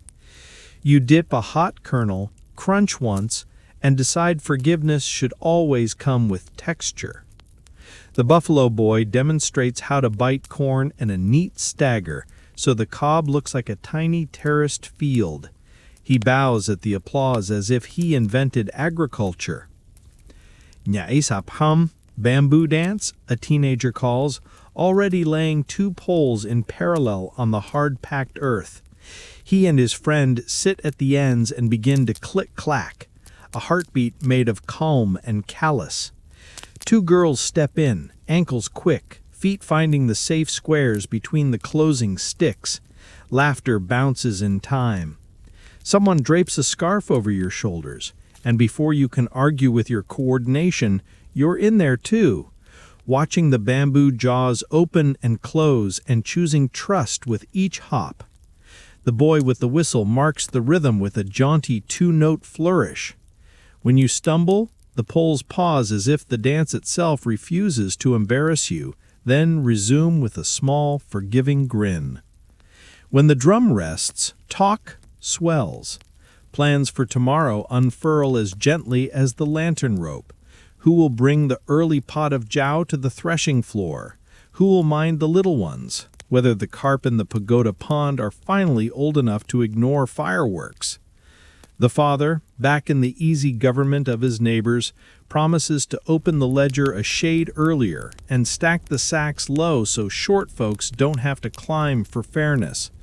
The seamstress vows to hem the grandmother's indigo before the rooster remembers it has a schedule. The carpenter declares the ridgepole behaved bravely in the storm and deserves a rice cake of its own. An auntie promises to tie a tiny red thread around it and winks at you as if you were the thread's godparent. Down on the water, the lanterns drift like soft punctuation, commas of light that make the river's sentence breathe. The kite writes its long, invisible claws from tamarin to cloud, flute whispering the same sweet vowel it learned from the paddies. The drum-gum naps on its side, belly full of applause. Lantern soot has freckled your fingers. Sesame salt makes a constellation on your tongue. Your red thread, damp again, keeps its whispering oath against your skin. Somewhere behind you, a radio regains its composure and announces that the night will behave. The moths, having filed their last petitions, agree to adjourn. You stand in the hum of it, drum gone low, voices soft, water thinking out loud, and feel the way relief turns into celebration without changing its shoes. Misunderstandings have thinned to smiles. The boy who hid the ledger high against the rain is being fed on schedule by proud hands. The ferryman rings his railing once, not to summon a boat, just to say that crossings can be joyful too. And the village, newly relit, positions itself a half step into the future, promising out loud in the simplest grammar it knows that tomorrow's work will still be sweet. By the time the last of the lanterns shrug free of their reflections and slip around the bend, the noise of celebration has softened to a purr. The river speaks in bedtime grammar. Short clauses, long vowels, and the banks answer with the creak of bamboo and the polite cough of a settling oar. You drift with the family to a quieter patch of shore where the tamarind leans far enough to hear both sides of any story. The girl parks the lamp in a shallow bowl so its light sits low and warm. The boy folds himself cross-legged and begins to pick at a reed as if it might confess another note if he loves it enough. The buffalo boy whistles once, not to call anything, just to let the evening know he is available. A boat noses up, no hurry, hull whispering over pebbles like a broom that has forgotten what sweeping is for. Two women stand in it, palms on the long sculls. When they trade strokes, their voices rise in a slow, sweet call and answer the river already knows. It isn't a performance, it's housekeeping for the heart. They sing of a basket left in sun and a husband who will trip over it in the morning, of a neighbor's mango that fell on the correct side of the fence as if it too preferred civility, of a girl who crossed a monkey bridge and found her feet were wiser than her fear. You pass a smile down the line at that one. The girl catches it and posts it in the archive labeled, "See, you're fine." The father warms his hands around a cup of tea poured from a kettle that someone always remembers. Tonight, the seamstress, who has emerged with a pot and 5 bowls as if they were tucked in the hem of her skirt. The tea takes on a river accent, the bowls steam like gentle opinions. You sip and feel something in your spine, unhook another small, unnecessary worry. Across the way, the ferryman leans on his post and taps it once with a knuckle, making the wood sound like the low end of a drum. He raises his chin at you, a hello that includes the ledger, the rope, the winnowing tray, the whole itinerary of this evening's problem and its simple, neighborly cure. The abbot arrives along the path with steps so soft you hear the beads before the sandals. He doesn't sit so much as fold. His robe pools around his ankles like a well-behaved pond. He listens to the boatwomen's tune until the second refrain finds the shore, then adds a hum that seems to come from the tamarind itself. When he opens his eyes, they catch your red thread, and the corner of his mouth tips upward, the patient amusement of someone who has seen many charms do their work and many worries learn to nap. Stories begin to braid. The carpenter tells of a door that wouldn't stay shut until he asked it nicely in the grain's own direction. The seamstress tells of a shirt that refused a button and the day she discovered the trick of speaking to fabric without scolding it. The father admits he once tied twine around the ledger so enthusiastically it trapped his own pencil inside like a moth. The room laughs for permission, then with relief. The boy, cheeks shining, narrates the night's rescue with a solemnity that lets him keep the right kind of pride and discard the wrong. The buffalo boy adds the percussion, where the drip was, how the beam talked, how the tray fit like a hat. He plays his whistle's two-note signature at the end and bows. Applause, river style. Palms rubbing softly together so mosquitoes think twice. Somewhere past the bend, another lantern exhales and goes under with the elegance of a good sentence ending. The moths have lost their argument with the lamp and retired to doctrine. A gecko clicks from the tamarind trunk, counting something only it understands. You lean back on your palms and let the sky tilt into you until the stars collect and coordinate. They are not above so much as among, in the water, in the glass chimney, dusting the edges of the abbot's beads, hiding in the seamstress's hair where starch couldn't quite insist. The grandmother finds you like a tide, not loud, inevitable. She sits, kneecaps shining like small moons in the lamp's low bowl, and rummages in the pocket of her indigo. When her hand emerges, it holds a twist of banana leaf tied with a decisive red knot.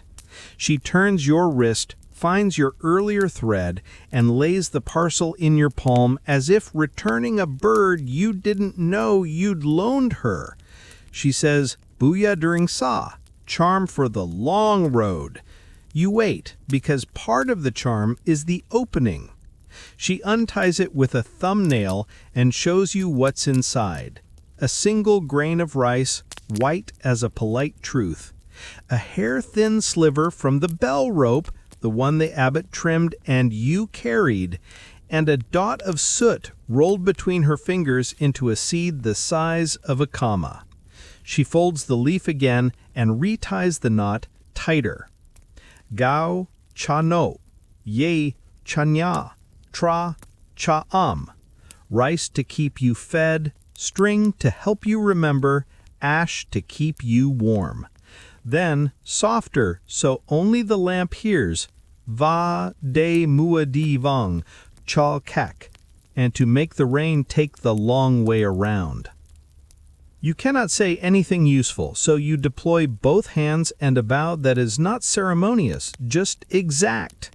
She pats your knuckles twice and parks your gratitude where grandmothers always park it, in the act of feeding you another bowl of tea you don't need, but will drink because it is love boiled once for safety. The abbot's eyes smile again. The ferryman's mustache approves. The boatwomen let their song lean toward a lullaby and push off with a scrape that sounds like a page finishing itself. The boy lies back and names 3 constellations he has privately invented: kite tail, buffalo ear, and gecko counting pearls. The girl edits his sky with her fingertip, moving buffalo ear a thumb width, because otherwise it would block the path to the east. You agree to the revision, the stars, being patient, accept their new arrangement without filing a complaint. The father clears his throat and says, "Mai, sangsum," early morning, as if the words were already stones laid in a riverbed. The grandmother nods, satisfied to have the future scheduled.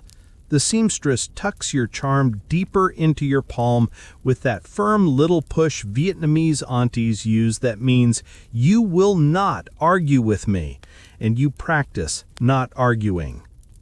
Silence arrives in folds, not all at once. The kite flute, still up there somewhere, draws one last line and declines to dot it. The lanterns thin to a memory. Even the mosquitoes consider whether biting you would violate the tone. You feel the village settle, the way a mattress learns the weight of a body it loves.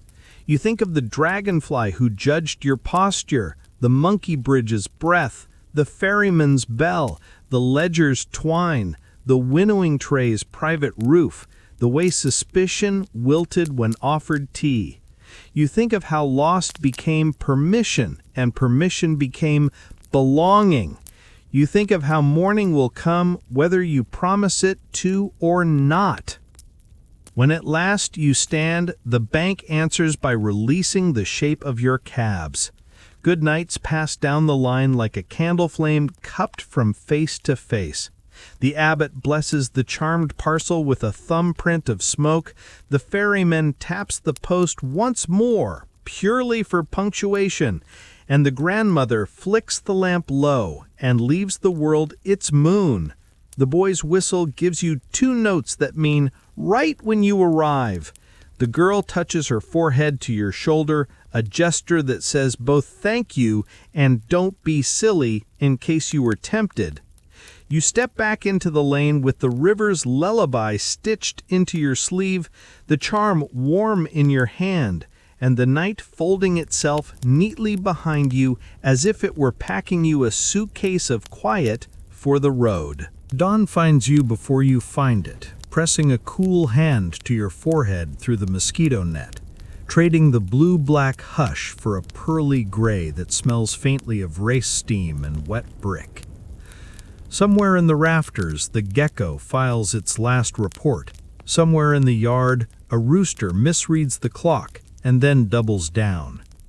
You roll to your side and see the grandmother already awake, hair coiled and decisive, coaxing the clay stove into a small red thought. The girl tiptoes past with bowls that keep their opinions to themselves. The boy strings your charm, banana leaf parcel, red knot, rice, ash, bell rope sliver, onto the strap of a little canvas satchel as if he's buckling a parachute. The father yawns, rubs chalk dust from a dream off his knuckles, and smiles the way men do when their ledgers slept well. You wash your face in the courtyard basin, the water thin and cheerful, and the morning air kicks a nibble at your cheeks, as if to say, yes, you can keep those. The grandmother hands you a bowl of jow thick as kindness, nudges a dish of sesame salt into its orbit, and watches until you eat enough to make her own stomach feel less speculative. "The som jomat," she decrees, "go early, take the cool," and the sentence installs itself as weather. The carpenter arrives at the gate with a bicycle the color of a remembered sky. Its paint has known better days and enjoyed them. Its bell wears a small dent like a dimple. Its reed basket has been mended with a strip of indigo that once dreamed of being a shirt cuff. "Dap nathoi," he advises. "Pedal gently," and knocks the front tire with a knuckle that can tell oak from teak in the dark. The father inspects the chain, oils it with a drop of something that smells like stubborn flowers, and tightens the seat with a theatrically serious face until laughter makes him generous. The buffalo boy checks the brakes by running alongside and whistling two notes that somehow make the pads bite truer. "Dung nai na," the girl says, chin pointing a map you recognize even before she draws it in the dust. "Shoulder of the dike, past the Bodhi altar, left at the banyan that remembers your shoes, straight till the tamarind shows its polite elbows, then the big road that can't help being big. She adds a dot where the monkey bridge lives, this time with a little heart beside it, your graduation certificate in bamboo. Gapju namti gililoi, tell the ferryman hello. She tucks a folded scrap into your palm, an address written in her tidy, river-steady hand. No di guacho thing if you pass the town market, for the seamstress's cousin who supplies threads the color of clouds right before rain. You bow to the ancestral altar because you know better now than to begin a mile without saying hello to the people who taught everyone how. The Joss Ember is a small son with good manners. The portraits look pleased with your posture. You press your palms together. The abbot's bell note from last night seems to hum under your bones, bronze singing in a cupboard somewhere behind your ribs. At the gate, farewells assemble like patient birds. The grandmother ties your red thread knot once more, as if knots need breakfast too. The father lifts the bicycle's back wheel and spins it for luck. The spokes write quick silver fan letters to the day. The boy pockets a frog to relocate it from the lane to the ditch, maintaining amphibian zoning laws. The buffalo boy draws an invisible roof over your head with his hand and grins, as if to remind the rain it's met you and should behave. The girl adjusts the satchel strap across your chest, knuckle knocks the charm to be sure it's awake, and leans her forehead to your shoulder for a single heartbeat. "Thee, Munjoy, go well," she says, and somehow the simple wish fills the yard like steam. You push off, the pedals answering like a polite conversation. The lane stretches, wide in its humility, and the village unrolls itself as if practiced, the radio clearing its throat into a ballad, the seamstress already measuring an invisible hem in the air, the carpenter's door glancing at its hinges with a sigh of satisfaction. The rice paddies hold mirrors at knee height, morning light pouring back into the sky as if the world were being refilled from below. Dragonflies resume their supervisory rounds. One hovers at your shoulder and conducts an inspection. You straighten your back to satisfy management, and it nods once, promoted to Assistant Dean of Posture. At the river, Amnan salutes with his mustache. His rope creaks a friendly good morning. You don't need the ferry. The road holds you high, but you circle down anyway because some hellos are their own destination. He taps the railing with a knuckle, one bright ting, and the sound leaps over the water to wake your gratitude's echo. "So go quackum," he jokes, "ledger in good health?" And you mime a winnowing tray roof. He laughs the laugh of men who have seen all kinds of weather trick and still like the sleight of hand that saves the day. You climb back to the dike, thighs arguing with the gradient, lungs pleasantly surprised to be invited to the meeting. The Bodhi altar gifts you a waft of last night's incense. You add a mental marigold, if you please, to the road. The monkey bridge gleams in the corner of vision like a dare you have already answered. You raise a hand to it the way people salute ferry captains and familiar mountains. On the far side, a line of school children in white shirts and navy shorts negotiates a puddle with the delicate politics of nations. One recognizes you from the market and gives a shy wave that scuffs your heart. Sun pulls color up out of the fields, the shy lime of young banana leaves, the lacquer of wet buffalo hide, the blue of the carpenter's bicycle flickering along your frame. The big road arrives not with a shout, but with an accumulation of tire tracks and the smell of gasoline, dreaming of the future. You pause at its shoulder where the paddies end and the province begins, foot on the ground, one hand light on the bell, your charm warm against your sternum like a sleeping sparrow. Behind you, the village is already becoming what places become when you turn your head. a braid of details with your fingerprints pressed into the softer clay. Ahead, a town you don't know yet opens its palm and says, "Try me." You look back one more time. Of course you do. The girl's lamp is a dot in the yard, shutter closed against the day. The boy's whistle scribbles 2 notes, a signature at the bottom of a letter he will not send because it is already delivered.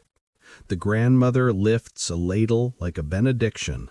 The father, hat slanted, stands with a ledger that is full of numbers and also full of neighbors.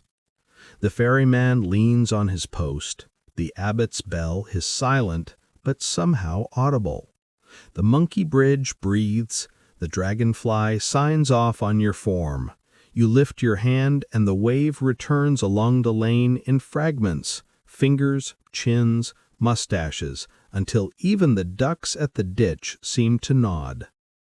Then you roll into the morning, the reed basket rattling a tiny applause, the road deciding gently to be a story you will tell in the second person whenever someone you love needs to remember that getting lost can feel a lot like being welcomed home.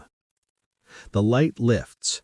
The bicycle hums the key of purest OK, and the countryside, 1980 and always, leans in to watch you go, smiling the quiet smile of a place that knows it travels with you now. In your red-threaded wrist, in the smell of cassava that pops into the kitchen of your memory when you least expect it, in the way you will forever listen for leaks as if they were messages from a roof that wanted you to learn something about care. Slow the breath now.